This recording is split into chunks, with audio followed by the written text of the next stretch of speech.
Because everyone has had some experience with basic hand tools, we are all aware of the wide range of uses to which they can be applied.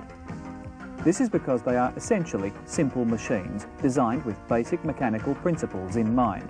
You provide the energy and they do the work. The aim of this program is to show you the proper use and care of a number of basic hand tools. We will also look at safety procedures to keep in mind when you work with these tools.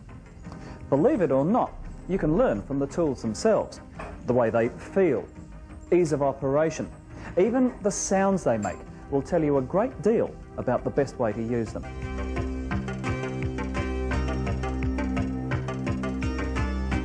There are 4 basic types of spanners. Open-ended spanners can be either single or double-ended. Tube spanners come with an associated Tommy bar and are useful for reaching nuts in recessed areas. Ring spanners, because of their round shape, are handy when obstructions crowd the sides of a nut. Socket spanners are versatile tools because of the wide range of accessories and adapters available. Their design, which incorporates from 4 to 12 points, allows for a number of engaging positions. Of foremost concern in selecting the right spanner for a job is that the correct fit is achieved. Using a spanner which is not properly matched to the nut or bolt is not only dangerous to you, but can also damage the spanner or nut, making further work difficult. The correct spanner for a particular job is determined by the size of the nut or bolt and the thread system. Even though the size discrepancy between conflicting systems may seem slight, any excess clearance runs the risk of the spanner slipping under pressure. This will result in damage and perhaps injury. The safe use of a spanner involves more than just a correct match with the nut or bolt. The jaws of the spanner must be positioned so that the dynamic forces are imposed entirely upon the flats of the nut. If the spanner is too high or not fully engaged, accidents will result. In the case of an open-ended spanner, it is preferable to pull towards the shorter jaw. This ensures that the maximum turning effect is achieved. In fact, any use of an open-ended or ring spanner should find you pulling the shaft of the spanner towards you and not pushing it away. This is to prevent injury to your hands should the nut suddenly give way. All spanners should be inspected prior to use. Defects to look for are cracks, worn jaws, rounded internal serrations, anything that might cause the spanner to slip under pressure. Always anticipate the possibility of unexpected sudden movement and support yourself accordingly. When working in confined spaces, rotate the spanner along its long axis so that the angle of the head is reversed. Then turn the nut again and repeat the sequence until the nut is loosened. Because you can't always have a complete set of fixed spanners at your disposal, adjustable spanners are a convenient alternative. Position the spanner on the nut with the fixed head away from you. Tighten the movable jaw firmly against the nut by rotating the knurl with your thumb. Then simply pull the shaft towards you as you would with a fixed spanner. Because every job is different, there are an endless number of situations we could show you. But one thing remains the same. There is always the right tool for each job. Learn the range of spanners available to you, and your work will become easier and more efficient.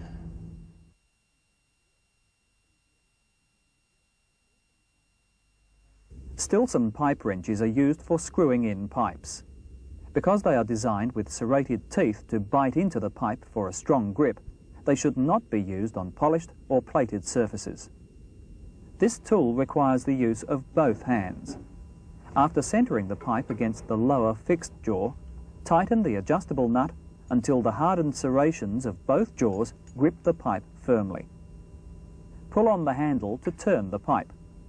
When readjusting the wrench to take another turn, support the jaws with your left hand so that they remain in the same position. Once the pipe is screwed in, file off any burrs which the serrated teeth have caused. The footprint pipe wrench is most useful in confined spaces. The size of the wrench is adjusted by a movable pin or adjusting nut. It is designed so that you can grip the handles firmly while keeping them a comfortable distance apart. The technique is simple. Just squeeze the handles firmly and pull them towards you. Loosen the grip slightly, reposition the jaws, and repeat the movement until the pipe is completely screwed in.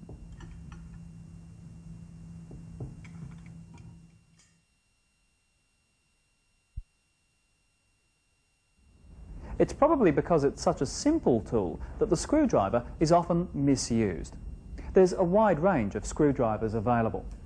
For each job you face, you must learn to select the one that is the right size, has the correct head shape, and is the safest to use. When selecting a standard screwdriver, be certain that the tip is almost as thick and as wide as the slot at the head of the screw. This minimises the risk of slipping, which can damage either the work or yourself. A tip of the correct size requires a minimum of downward pressure. Stubby or dumpy screwdrivers are designed for applications where there is limited space. When working with live electrical parts, always use screwdrivers which are insulated. Phillips head and posi drive are the most commonly used screwdrivers for recessed head screws. Their advantage over standard heads is that they are less likely to slip and damage the work. Safe operation of a screwdriver demands that certain rules be observed. First, the screwdriver must be the right size and its head must match the screw. Inspect the condition of the tip. Make sure the screw head is free of any paint or excess dirt which might interfere with the fit of the screwdriver. The handle should be clean and undamaged. Support the work on a bench or in a vise if necessary. Never hold a small piece of work in one hand. If the screwdriver slips, you might stab yourself. Keep the axes of the blade and the screw in line with each other. Guide the shaft with your off hand, but keep it out of harm's way in the event the screwdriver should slip.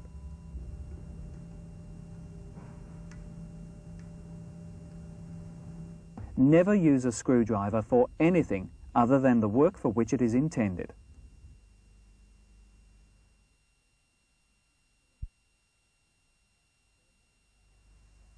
There are many types of pliers available. These are classified by type and length. Different jaw shapes are suited to a variety of purposes, such as gripping, cutting, holding, twisting and turning. Many combine different capabilities. Diagonal cutting pliers are used to cut electrical wires in confined spaces.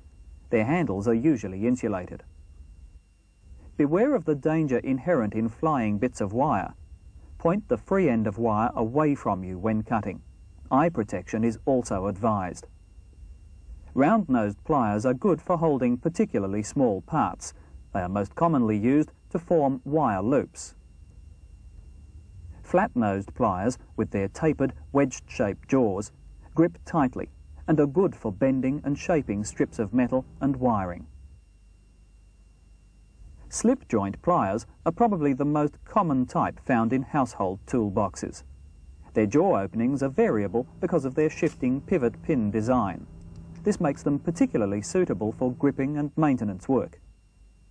Combination pliers, as their name describes, are designed for multiple capabilities.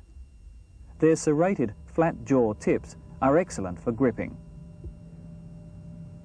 The pipe grip is intended for use on cylindrical objects. Side cutters are used on soft wires, while the joint cutters are designed to accommodate sturdier steel wires.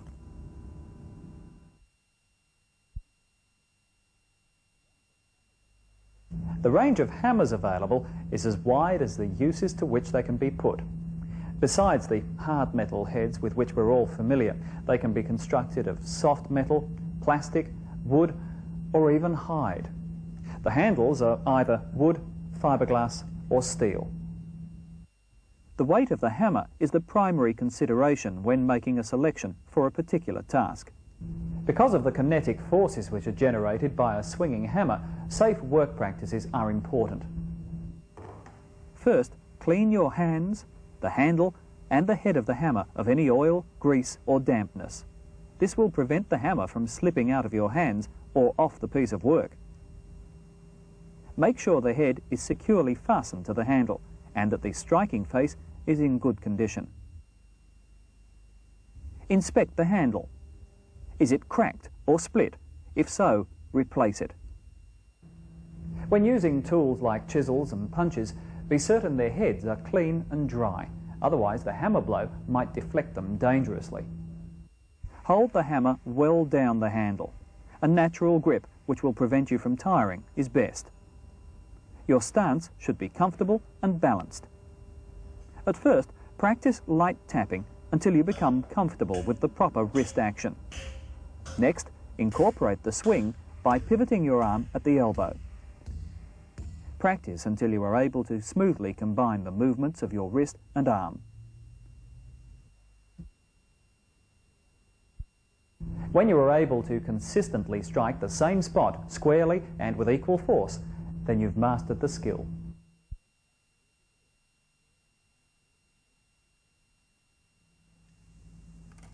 Most hacksaws have adjustable frames which allow blades of various sizes to be used. The two types of blades generally associated with hacksaws are composed of low tungsten steel and high-speed steel.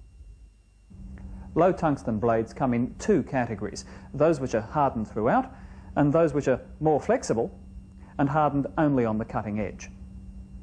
The latter are best when working in awkward situations and when learning to use the hacksaw. Their flexibility makes them much less likely to break. Blades which are hardened throughout make accurate sawing much easier. They also have a longer life, but they should only be used by experienced craftsmen, as they are brittle and prone to breaking. High-speed blades are hardened throughout. Not only do they allow faster work, but they possess the longest blade life. Again, they should only be used by skilled tradesmen. If the blade moves sideways when cutting, more tension is required. A new blade often needs retightening after the first few strokes.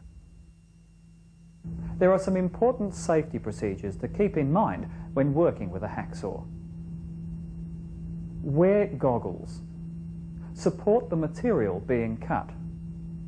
Clear away metal chips with a brush and file off the burrs of finished work. The cut should begin at the back of the workpiece with the blade held at a slight angle. To achieve the best cutting technique, remember to use both hands for control and keep the blade straight and upright so it doesn't bend or twist. The blade should gradually be brought to the horizontal as the cut widens. Most of the downward pressure should be applied with your leading hand, which is at the front of the frame. As the blade moves along the cut, this pressure can be transferred to the driving hand. There should be no pressure on the return stroke, as the blade only cuts when it is moving forward. When the cut is nearly completed, shorten your stroke, decrease pressure, and if necessary, support the stock which is being cut off. After you have finished using your hacksaw, the tension should be eased. Regular cleaning and oiling of the tension device is also advised. This video has presented an overview of a variety of hand tools. We've discussed design principles, maintenance, safety procedures, and of course, techniques and applications. You'll be able to build upon this knowledge by using this basic training manual. It provides further information on the tools we've discussed and will introduce you to other hand tools. If you encounter difficulties or you're uncertain about anything to do with these tools, please don't hesitate to talk to your work supervisor or trade teacher. Remember, safety comes first.